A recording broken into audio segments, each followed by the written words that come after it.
Leather soles are super slippery and you can feel literally everything underneath your feet. Now those two things that make leather soles perfect for riding horses and two-stepping makes them absolutely horrible for everyday casual wear. Now cowboy boots are perfectly designed for ranching, for riding horses, from the spur ledge, that tapered waist, and yes, the leather soles. But let's face it, cowboy boots are pretty cool to wear. They're comfortable, they give great arch support, and they just look cool. Also, they're easy to slip on and off. But if you're not riding horses and you're not two-stepping, these leather soles are gonna kill your feet. It's like if you were driving a Tesla out in the middle of the desert where there's no power, it just doesn't work. Now my name's Oliver the Shoe Man. My wife and I own and run our family's 5th generation shoe repair business right outside Nashville, Tennessee. I normally have my apprentice Ben here with me. He's the head of our cowboy boots repair team here at Old Soul. But at the moment, it's just me. And so in this video, we're gonna cover a few different rubber sole options that are gonna give you better grip, more life out of your boots, and make them more comfortable for you. We're gonna go over the pros and cons of adding a midsole to your boots. And at the same time, we're gonna be resoling these Tacovas with our Cowboy 700 recraft, so you can see the entire process step by step. All right, so we'll start off just by taking these boots apart. These have been re-heeled before. These aren't the original Tacova heels. And although the sole may seem like it's got some life left to them, this is a pair, and that's got a hole right in the center of them. So that definitely means that we need to re-sole these boots. Once that rubber heel cap is off, we can then take off the heel base. One reason I love Tacovas is because they use leather stacked heel bases. A lot of companies will cheap out and use a paper or a fiber board to make it look like it was leather, but obviously it's a little bit cheaper for them to use, which is why they use it. And if you're in a lot of water or rain or mud and dirt, that paper obviously is going to start to disintegrate and fall apart. Whereas with the leather itself, you don't have to worry about that. So then after we remove the heel base, we get to remove the soles. Now I like to start here from the back because the back is just nailed on. The front is stitched to the welt and the waist is pegged down with some brass tacks and lemonwood pegs. So if I work from the back here, I can bring all this up and then slowly cut away the threads that hold the sole to the welt, just like you see there. And some of the stitches are actually broken already from him wearing through it, so we're just gonna be very careful to only cut those threads. We don't want to cut into the welts because we are reusing the welts on this pair. They are still in really great shape. Trying to cut it without getting my big old hands in the way, proving a little bit more difficult.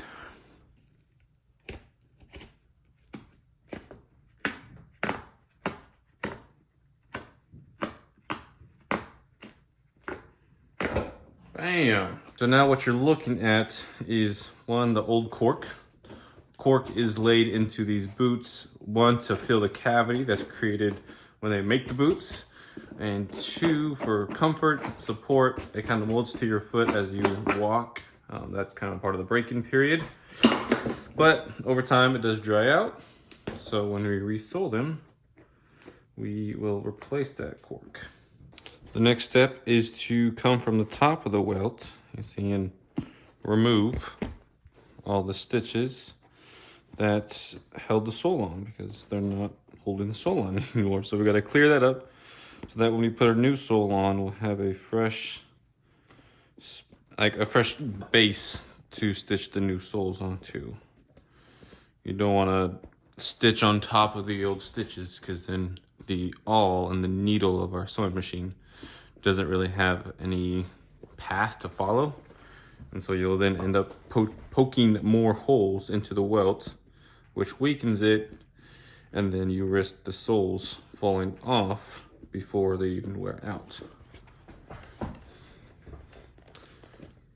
with all the thread out, there is kind of a guide, I guess, for the awl to go through, because the machine is going to follow the path of least resistance. So if there's holes ready for it to go, and if you have your machine, like the depth and stitch length set up properly, then most likely the sewing machine will follow all of those original holes, and it'll look like they were never resold.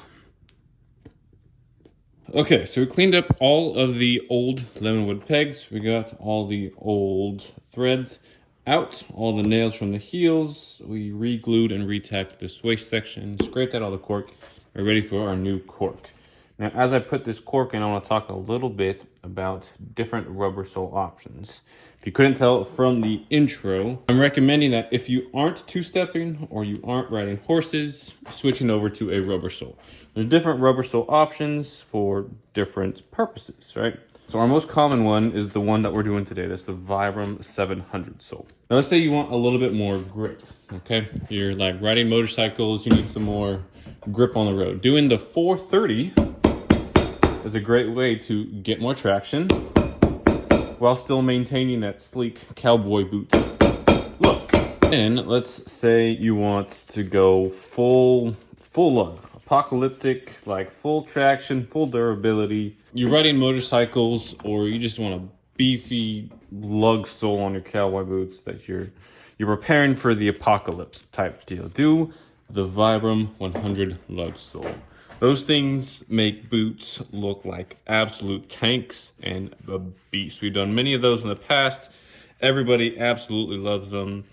I highly recommend having at least one boot in your collection with this kind of sole on there. It's just so cool. Now let's say you have a pair of boots that sometimes you ride horses in, but most of the time you're just out in the town or just casual. Or you're working on the ranch, not really riding horses a lot, but sometimes you get on the saddle. What we can do is do a smooth cork sole. So we take the 700, we sand this, and we glue it on upside down, and you get a smooth cork sole. So you get the durability of a rubber sole, and it's slick enough so you can get in and out of the stirrups. So there's a few different sole options that you could choose from, depending on what look you're going for and what purpose you want the boots for. Once the foundation of the boot is ready to go, we can put our soles on. But before we do that, I want to talk a little bit about a midsole. Midsole is a layer of leather or rubber that goes in between the shoe and the sole. Now, this customer didn't ask for a midsole, but I want to talk to you about why you might consider putting midsoles onto your boots. The cool thing about having a leather sole is that the leather sole will actually form to your foot as you're walking into them. Rubber doesn't really do that. It's just it cushions your walk. So adding a leather on before you put the soles on gives you that ability to break in this leather midsole to form to your foot, making the boots fit more like a glove. Secondly, it'll give you more support here in this arch area, because this shank right here is pretty much the only thing supporting your foot. The rubber will support it as well, but adding a leather piece in there will give you even more support. It'll make your boots more comfortable. Now, there's two options for leather midsoles. These have a 7 to 8 ounce and 10 to 11. Now, 7 to 8 ounce is our thin leather midsole. This is what I'd recommend if you weigh anywhere from 185 pounds and below. And then a 10 to 11 is our thick leather midsole. I would recommend that for anyone 185 to 225. And if you're in the 225 and above range, you might consider doing a double midsole. But not a lot of people choose that because it leaves a really bulky edge. Support is great. Don't get me wrong. Support is awesome with the double midsole. But you have really chunky edge and you can't stitch the soles on. Now, gluing the soles on would be perfectly fine. My glue sticks just fine, and I guarantee all my work, so that's not really an issue structurally, but aesthetically, some people like to see the stitch on the bottom.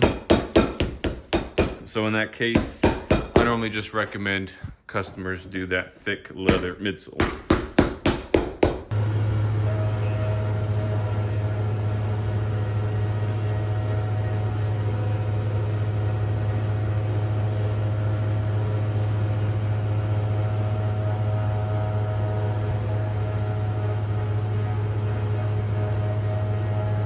So what you saw in the last scene is us carving a channel for the stitching on the sole to sit countersunk into the sole so that when the customer walks, he doesn't walk directly onto the threads, breaking it. He would have to wear it through like half of the sole before he even started seeing any of the thread wearing out.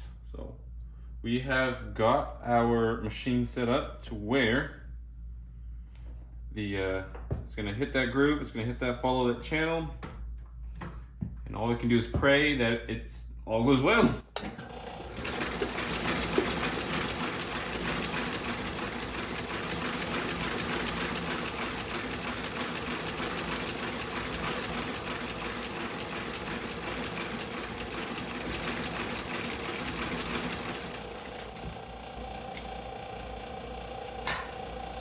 It in fact did not go well.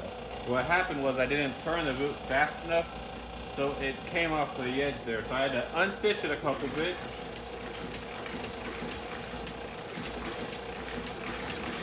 And then start over right where I stopped. And see there, I turned the boot fast enough.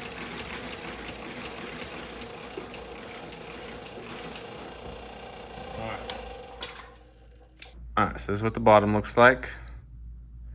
See, that's where I fell off the edge there, went a little too wide, unstitched from like there to there, and restitched the rest of the way. The top, we have a brown top stitch, that's what the customer wanted. You can see it kind of got off a little bit right there.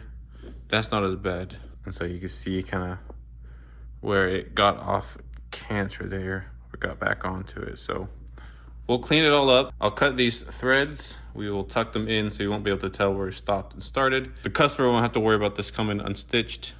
We'll clean these threads up and then we're ready for the heels. So I did not like the way that was looking. It was still off the edge a little bit. So I unstitched it back apart and then took a hand needle and I stitched it back into the original holes. I cleaned up the edges, buffed it. That's why I had the tape on there so I could buff it without getting on the suede. And now, it's pretty good. I'm pretty happy with that.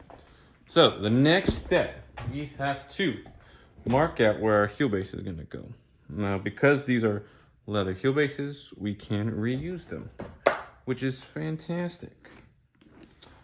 So that's where it's gonna go. We now have to nail the heel and nail the waist. So for the waist, unfortunately, we cannot do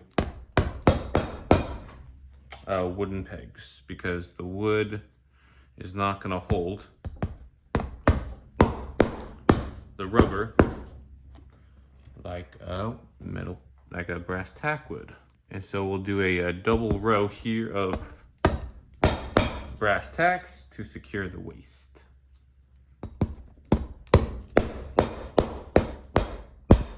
And then for the heel, we have these little steel clinching nails. It's okay that we do steel here in the back because it's gonna be covered by the heel base.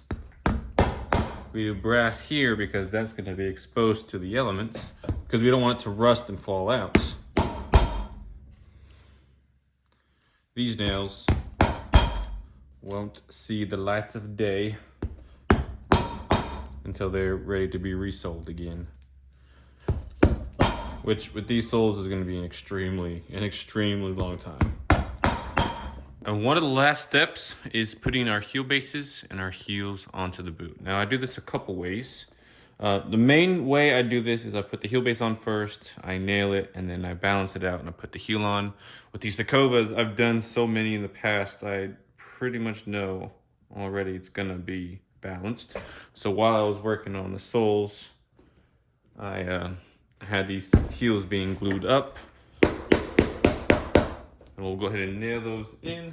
Here's a little trick if you are interested in getting a rubber sole to put onto your cowboy boots. Now, I always recommend doing this when they're brand new because you're gonna have to go through the whole however long it takes to wear out the sole before you can get the actual sole you want. Now, if you come in or you mail your shoes in First, before you wear them, all we have to do is take this heel off. We could sand the leather sole and use that as a midsole, and then put the rubber sole on top of it. Bada bing, bada boom. You got a rubber sole with the leather midsole. We'll put the heels on, and your boots are good to go. So is the Vibram 700 sole the best sole for your cowboy boots? Well, it depends on what you're using them for. Now, if you're two-stepping, you're riding horses, you need that leather sole. You might want to consider maybe trying out the smooth 700 sole, which is this one just flipped upside down. It'll actually hold up a lot better to water, rain, mud, all that stuff. Because when leather soles get wet, they wear out even faster. So the smooth cork sole might be the best option for that scenario.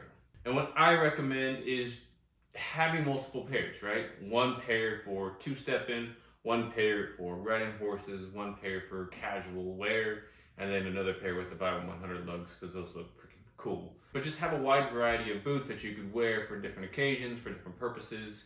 And the Vibram 700 is definitely one of those soles that I would have in my lineup. And that's the cool thing about what we do. You don't have to be stuck with the soles that come on the boots from the factory. You don't have to wear them out before you can replace them. We do custom recrafts on brand new boots all the time. And so you can build your wardrobe, you can build your boot collection according to what you want your boots to look like and the purpose you want them for. With that being said, if you don't have a local collar and you want to ship them out to my shop, go ahead and text me a couple pictures with a brief description of what you'd like. From there, we can go over some of the options we provide and estimates before you ship them in. Now, if after watching this video, you're like, I'm ready to send my boots in. I know what I want, I'm ready.